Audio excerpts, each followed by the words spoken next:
Oh, America, we have a problem, and it starts at the top. We're gonna talk about it.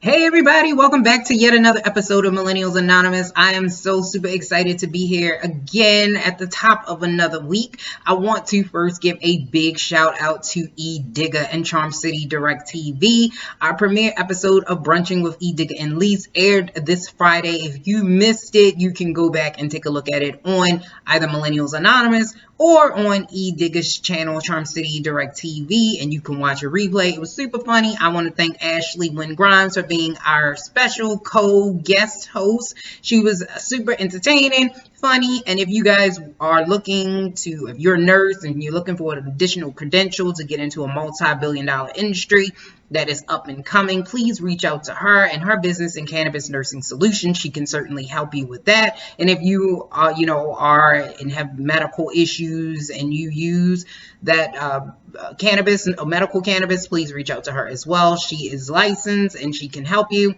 So that's Cannabis Nursing Solutions. You can find her on Facebook or you can search her website online.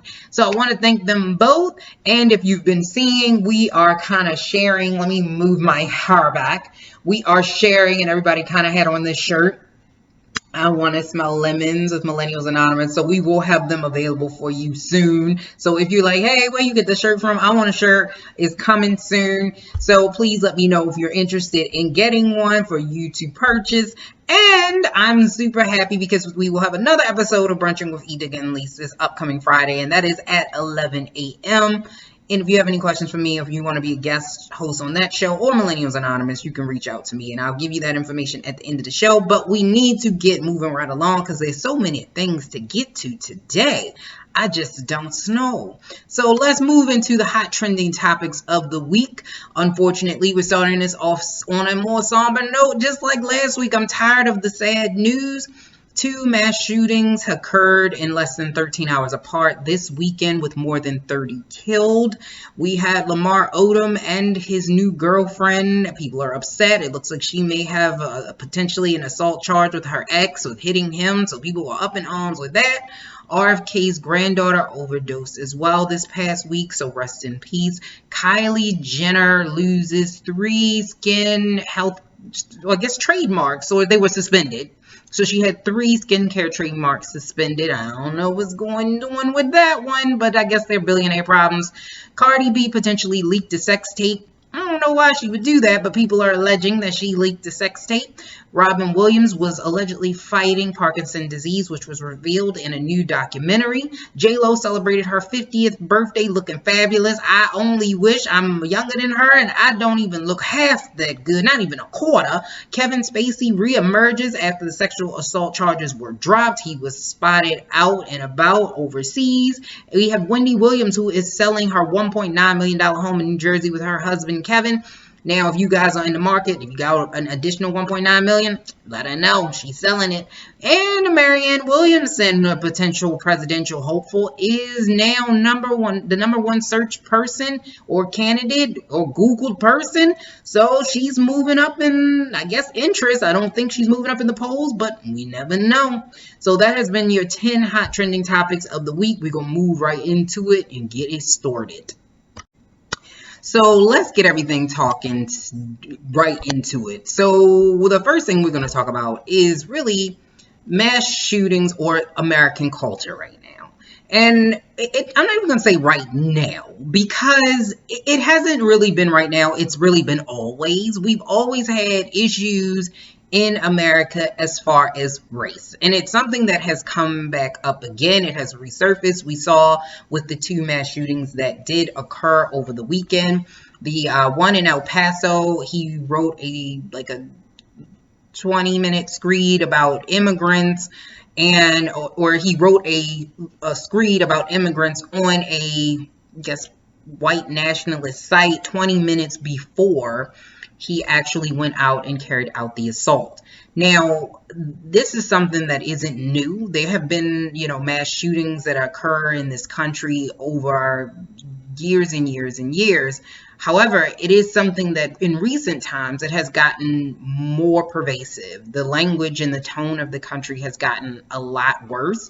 And I think the biggest issue is that no one is really addressing the fact that race is an issue. I mean, we can't walk around and say that we are all colorblind. And I've said this time and time and time again. It's not about the fact that you see race. It's about what do you do with that information once you've seen it? Like once you realize that I'm a different color than you, right? How do you process that information? How do you treat me?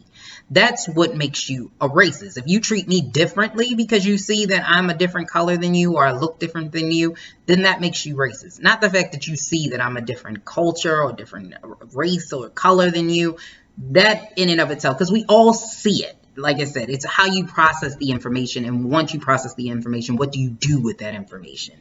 And we try to dance around the topic, but it continues to emerge. This country was built on the facts of really one group of people has always kind of been down or suppressed. And it's just always how it's been. If you look at the history, that's not what it was supposed to be.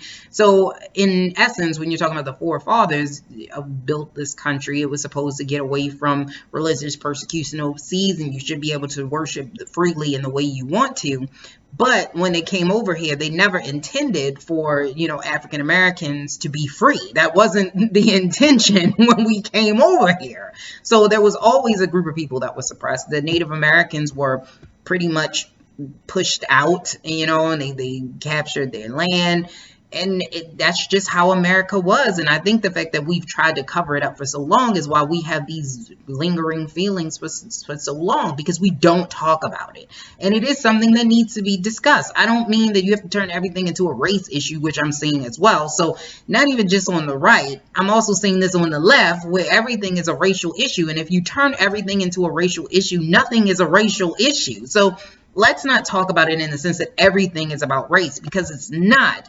But we do need to address it so that we can get past it and so that we can do things about it. And the reason why I think the culture in this country, especially when you have a leader in chief, a commander in chief, that kind of coddles. I'm not going to say that he's promoting it, because like I said, we've had mass shootings before this. We've had racism before him, but he coddles the people that feel this way and they feel comfortable around him. The fact that white supremacists feel that Trump is a white supremacist says a lot about him as a person.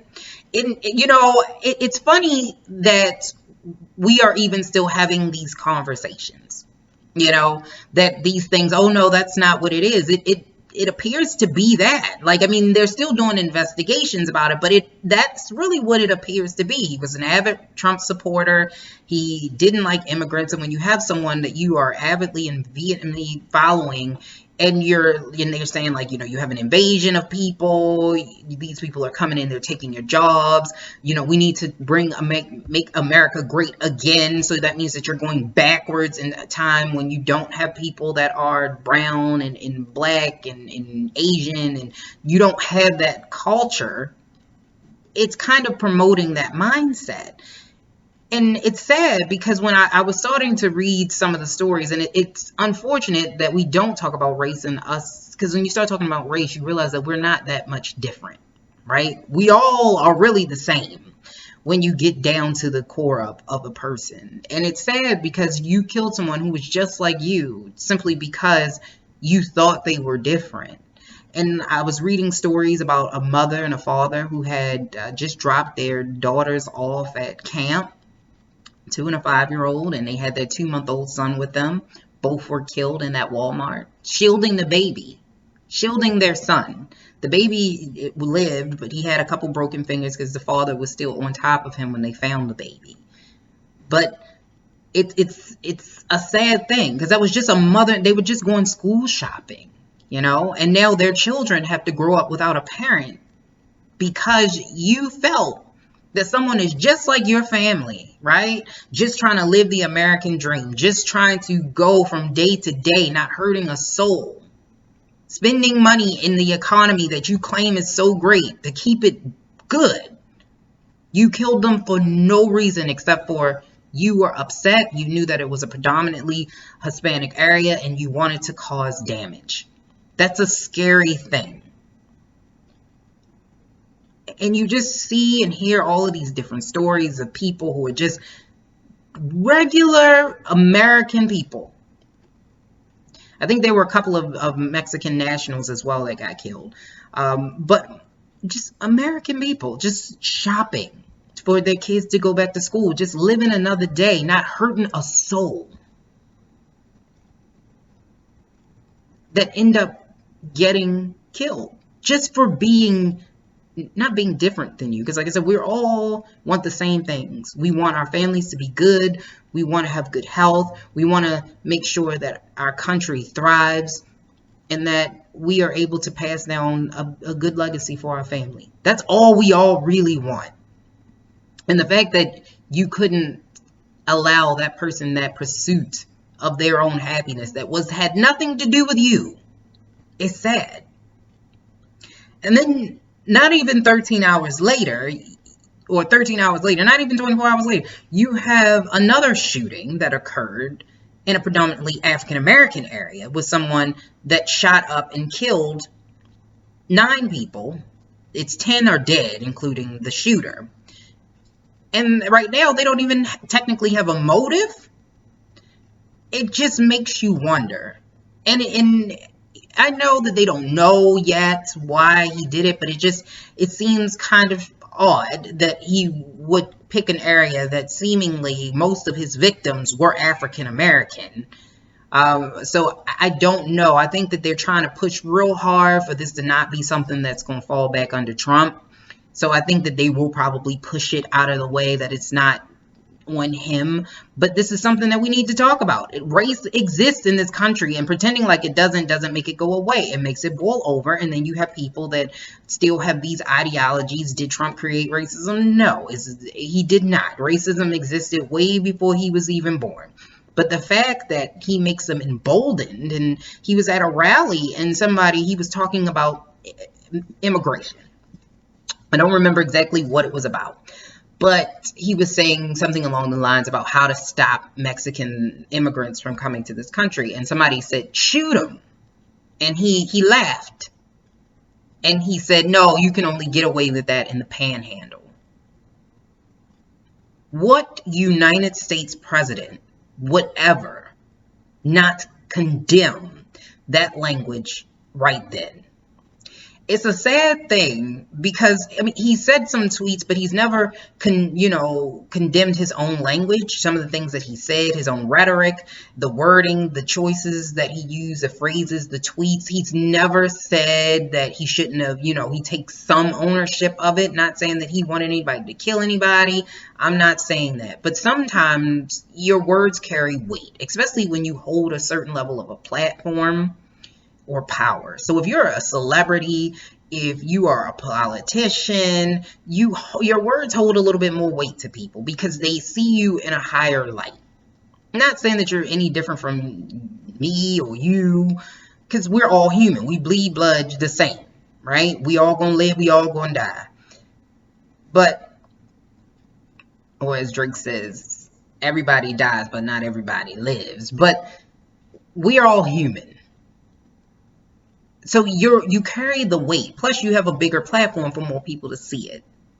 And if you know that there's some people out there that are hurting, because people always look, when they're hurting, we always look for someone to kind of put that on. And in this particular instance, people are looking for somebody to blame. And in this case, in America, for white men in rural areas, they're looking at immigrants and you're taking our jobs, when in actuality, the jobs that most of the immigrants get, because Hispanic women make less money than everybody. So even African American women, they're not taking the jobs you want. Like, I've never seen a kid in school say, hey, I want to grow up and pick strawberries. I've not seen it. And Americans just don't want those jobs. If you listen to what Andrew Yang saying, and this is one of the reasons why I do like some of the things that Andrew Yang says, who's running for president, is that it's the computers that are really in the mobilization. We're going through another industrial revolution, and no one is really saying anything about it. And so people are feeling left out because they're not technically sound and savvy of where they should be or educated. And then they blame the immigrants who are taking the jobs that they don't even want. So it's time for us to really take a look at why this is happening. Why we are there. So that's one thing I will agree with some of the things that Donald Trump said. We do need to take a look at why this is happening. Now, with that being said, we also need to look at the gun culture in this country. We have more guns in this country than the United States military. Civilians have more. Think about that. Civilian Americans as a whole collectively have more weaponry than the United States military. That's a lot. And so we have to find out why this is. Why is it that Americans are so gun happy? And, you know, Trump has said things like, oh, this is for entertainment and people, it's a fun thing. And I'm not saying that you should take your guns or the Second Amendment. I actually think with a lot of the Democrats going down that route, I think it does push a lot of those red states away. But at the same time, I never understood that, because the purpose of a gun was to kill. It wasn't to have fun. It wasn't to hunt. Originally, the purpose of the weapon was to kill. Or, well, it was to hunt, but the purpose of the hunt is to kill the animal. So the purpose of the gun is murder, to kill. That is it's not a toy. It's not something for you to marvel at. It is a weapon to kill. So the fact that we as Americans feel that we need these weapons and guns, I think it is time for us to look at that gun culture. Why do we feel that way as Americans, that we are so unsafe? We don't trust our government enough, that we believe that we need to build a militia in order to make sure that they don't come in and take our guns away. I don't understand it. And do I think that just some of the bans that I'm hearing are going to stop it? No, because a lot of it does have to do with mental illness. A lot of it does have to do with the fact that there are other factors that play into it. But I think the amount of carnage that we would have would be a lot less if we had a lot less weapons on the street. And you see things like with Donald Trump, who rolled back precautions that Obama put in place, like the mental illness, to make sure that people with mental illness don't have access to guns. One of the very first things that Trump rolled back with his executive order was that appeal. He wanted people which made no sense. So now that people with mental illness can get guns, that makes no sense. Now you're sitting up here saying we did so much, but you're really fixing something that you already broke. A lot of the things that are out there now that have been in place, Obama had, and now he rolled them back, and now he has to put them back in place. We're literally going in circles. We're literally going in circles. And it makes absolutely no sense. So we do need something in this country in order to make sure that the people that shouldn't have guns should not have them. People who have committed domestic violence should not have access to be able to get a gun. You know, these are things that should not ever occur. And they seem to happen time and time and time and time again. So there needs to be more things in place. Like, do I have all the answers? No, but I think that we do need to take a look at that. Even in places where it's not a mass shooting that we're talking about, but even in some of the inner cities where we have a lot of crime that happens from a day to day, we need to make sure that these guns are not getting into the hands of people that shouldn't have them by having those gun show loopholes where people can buy these guns and kind of just sell them, like or give them to other people to get access to them. We need to be able to do something in this country where we do have less weapons on the street for people that don't need them. And when the Second Amendment was made, we never thought we would have the weaponry that we have today. They never envisioned that America would be what it is today. And so it's, when you start reading it and really looking at what it says, it's not what people are construing it to be. Like I said, I'm not going to get into a debate with you whether or not you should have them or not, but I'm just saying that we need to really take a look at how we have gun culture in this country. Just saying. All right, so let's move on and let's talk about something else.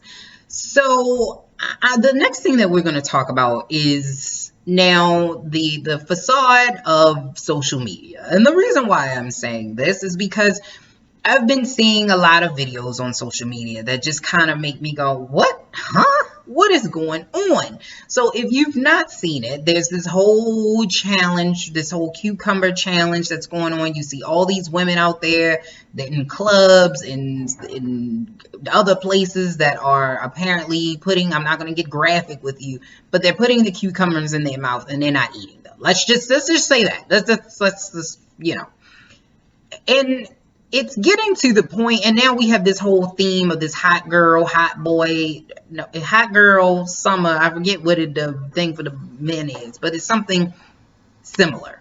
Hot girl, hot boy, summer, something like that. And I'm like, can we discontinue the hot girl summer? Like, if this is what hot girls do, I don't think I want it. You know what I mean? Like, I remember when Hot Boys was a song, they was a group or whatever, and then you had Missy had the Hot Boys song. Like, I remember when it was cool. Like, it was, that was all right. But now we've taken it so far that it's become ridiculous. And the reason why this is happening is because social media has become a bigger drug, I think, than any other factor. Because the only reason why people are doing this is for attention. Have we become a culture that needs the attention so much that we will do anything to get it? And I don't want to sound like the old person, because I'm still a millennial, but I'm not young anymore. Like, I'm just going to put that out there. I ain't young anymore. I'm not going around in clubs. That's not my thing. I got a couple of kids, bills, so I'm not young anymore. Let's just say that. But what I'm not about to sit here and do is say I'm not above it all. Like, I'm still in it with, social media. I'm doing the damn podcast right now. So I'm not above it. But I'm just saying, like, there has to be a limit to it of what we are going to do. And I'm not going to sit up and say, like, some people, you got to respect yourself. And that's not how a woman should carry herself. And I'm not going to do that. But I think you do need to take a little bit of note on how people are viewing you and why you are having the attention, why you getting the attention you are.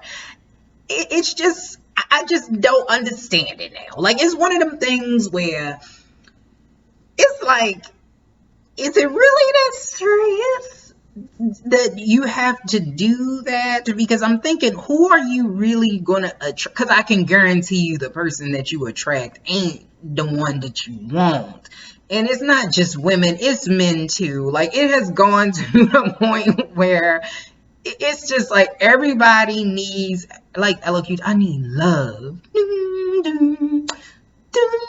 Like, everybody needs love. And the funny part about it is you get all these likes and you have all these people that follow you and you don't have no friends. Like, somebody make some type of common sense. Like, I know people that don't even enjoy life because they got their phone up. They live in life through the phone while they there in a situation. And so they can't even really enjoy it because they want other people who are not there to enjoy it by looking through the phone. Like, I don't get it. I don't understand it. Like, if you are somewhere, enjoy your life. Life is too short as it is. Like, enjoy your life. Do not have to worry about if other people like it. Do you like it? If you like it, then it's okay. But if you're doing it specifically to get other people to like it, and then when you look at social media and where it started from and everything, they knew how addictive it was going to be, and they knew that they would be able to make all of this money off of people and getting all of your information. And it's just one of those things, like, they knew this, but I don't think we know it, because I know some people where you know everything and anything that they're gonna do. Like, I'm not saying I would, I'm not saying that's who I am, but I could probably run up on some people and rob them, because not only do you know what they got, you know where they live, you know when they home, you know when they on vacation, like, you know everything you need to know. Like, if I could plan it, like, okay, they right there right now, I'm about to come out there, okay, all right, I see they got that new Honda Accord, like, I could, like, we don't need to know everything. And then we also create an unrealistic expectation and illusion, right? So we create this unrealistic expectation and illusion, which kind of runs into the next topic, which the next topic was going to be parenting in America, but we're going to mash that together today. Let's mash it up. We're going to mash it up. No, that doesn't look right. I'm sorry. That was supposed to be a potato masher, but it looked like something else. So we're going to let that go. But it creates an unrealistic illusion for our children, because for us millennials, we didn't have all of this. Well, some of us didn't have all of the access to technology, right? So we actually grew up where we had to go outside. And we went outside. We actually had to talk to people. We didn't have the access to be able to be on the phone all the time. Like, we really had to use a payphone. Like, you know, go find that dirty payphone and have a quarter on you. And we had to do that. Like, that was some of the things we had to do. We had the big monitors that you could throw at somebody and commit homicide. Like, we had it. You got mail. Like, we had to wait. You know what I mean? We had to wait. Some of us had to wait to get on the internet. Could you imagine that when Facebook was buffering or whatever it was doing? People was having a fit. Like, imagine you had to wait. And the kids nowadays, they be going bananas. And imagine you can't get that upgraded AOL disc. Listen, they would be having a fit. I know people who took their children out the country. Okay, out the country, mind you. Some of us ain't never been out the country, and I'm not talking about the country like down south, like, you know, my roots, but I'm talking about out the US of A, to the beach, out there chilling, hair swinging, sun beaming. They didn't even want to stay because they didn't have the access to Wi-Fi. Like, because they couldn't enjoy it without letting other people know that they were enjoying it. We need to do something, because our kids are going to be FUX, because I don't want to say bad words. You know what I mean? It's going to be so bad. So I just could imagine 20 years from now what kind of people we gonna be. Like, it's kind of a scary thought. It's a little scary if you think about where we going as a society. But what is we doing? Like, and I think it also shows the lack of understanding, because I think we have all forgotten what real bodies look like. We are so used to seeing fake bodies and filters on social media. Wait a minute. That I don't think we know what they look like no more. Like, and I'm, afraid for my nephews and my cousins, because it's like, they're not going to know what to do, because when they actually see a real body, they're going to be like, oh, I don't know what's wrong with you. What is wrong with you? Because we just got to a point in society and culture where we believe that you're supposed to be built like that, and most people aren't. So I know some people that naturally are, but if you even look the way their bodies are structured, it's not what we see on social media. I'm like, how does everybody have this little tiny waist and this big butt and these little legs? Like, how is this possible? Somebody make it make sense. And then, everybody kind of look the same now. It's getting to the point where we don't know what each other look like anymore. Like, we got to stop the social media stuff. Like it is getting to the point where we are becoming completely being disassociated with being human beings. Like some people are more, I think, like machines than the actual machines. Like I feel like I'm talking to Siri or like, you know, Alexa or something, because we got this. You try to, you know, start a conversation. Yes. No. Yes. Like it's gotten to that point where we don't engage with each other no more. It is got to stop. Like I want to see people put stuff on social media that's in real life. Like when you had remember when you had real friends, like real friends that you could actually talk to in real life, and you could actually have some conversations with them, and you could tell them about your issues and actually talk to them, and they knew your problems, you knew their problems, and you kept communication. So you knew that everything wasn't so positive. This is why the suicide rate among teen girls has risen like double over the last couple of years, because we are having to the point of no return. Everybody thinks it's supposed to be positive, and if it's not positive, your life sucks and it's the worst ever, and it ain't gonna get no better. So we need to get it to the point where people understand that it is gonna get better, right? You know, everybody goes through this. You're just seeing the end goal. So if you are a young person and you are watching this, you are seeing the end goal. Okay, so you're not seeing the beginning, you're not seeing the middle, you are seeing the end result. Some people take like 57 million selfies before they even will post it onto social media. You've got to know it because you're doing it. Do you really think that everybody else's life is amazing and yours sucks when you're doing the same things that they're doing? Come on now. You know, so it's hard to be a parent now. It is hard to be a parent now when, first of all, your kids have access to all this information. One, because I was watching Euphoria, which again, shout out to Drake for that. The show is absolutely amazing. I think it shows a different side of addiction. I think it shows a different side of parenting that we've seen in ever. And so it's one of those things because your kids have so much access. So they're getting that information before you can even tell them. So then it's like stuff like sex and drugs and all of these types of things that you got to tell your kids now at like 1.5. Like you got to sit them down and say, hey, now like let's have a conversation. Let me have a heart to heart with you. Come on, take that pacifier out. We got to have a heart to heart, okay? Put the bottle down. All right. Look at me. I know your head ain't strong enough. They doing this. You got to get them when they still doing this because, you know, they don't have no neck muscle control because the internet is already they're going to get them before you can get them. And you don't want them to learn it from the internet. I feel sorry for people nowadays because now, like, all the stuff y'all see is like crazy. Like the relationships y'all see is crazy. So it's like either it's real bad or it's so good that it's unobtainable.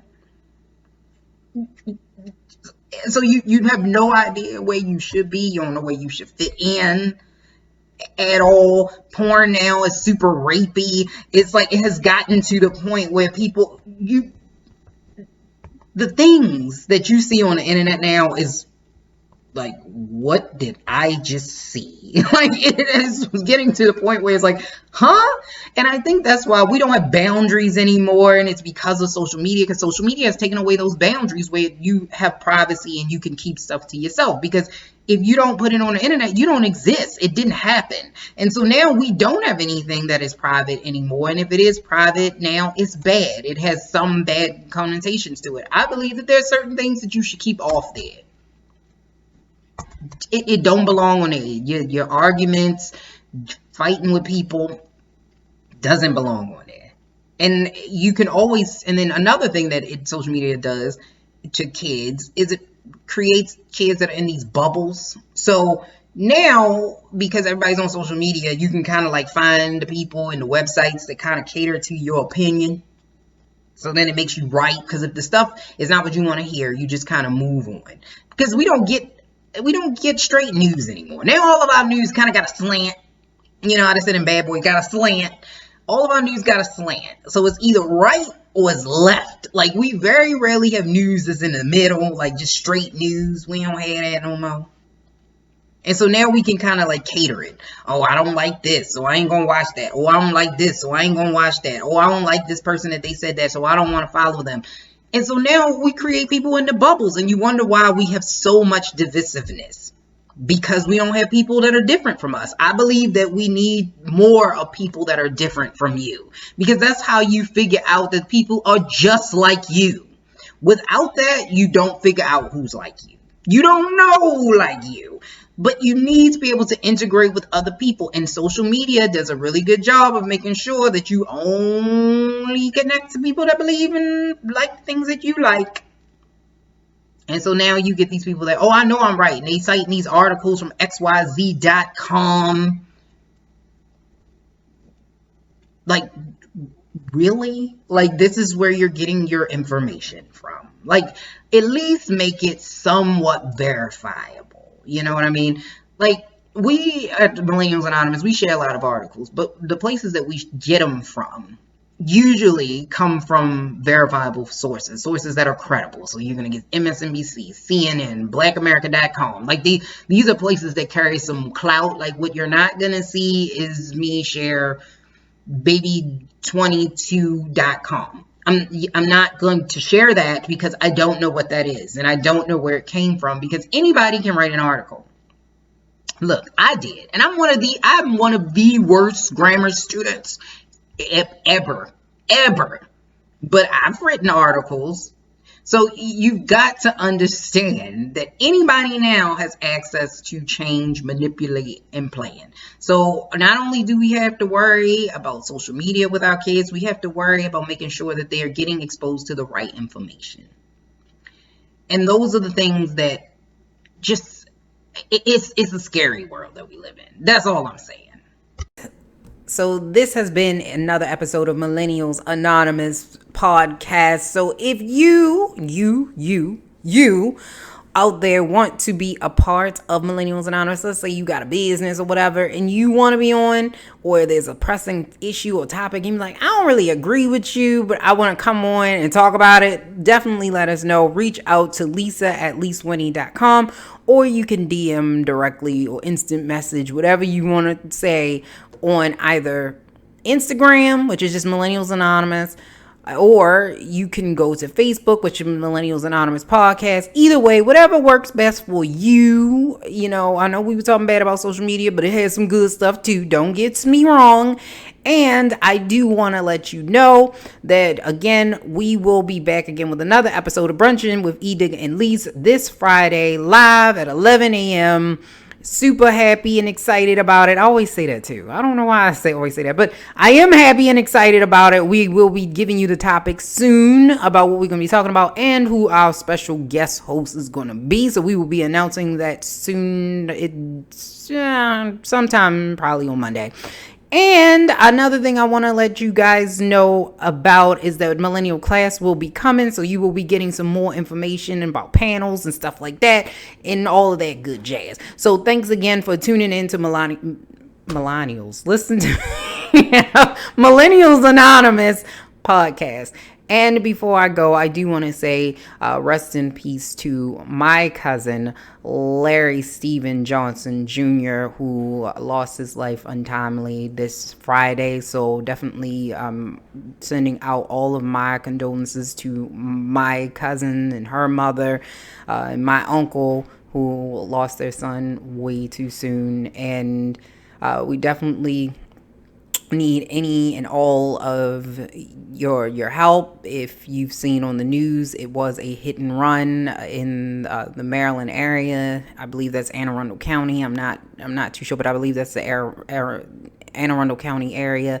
We're looking for, I believe, 2 vehicles that may have hit him and continued to go. So if you were in like the Ritchie Highway area near 895 on Friday evening around 10 or so, 10:30, 10, definitely contact the authorities so that you can try to help figure out and bring some closure to the family. Thanks again.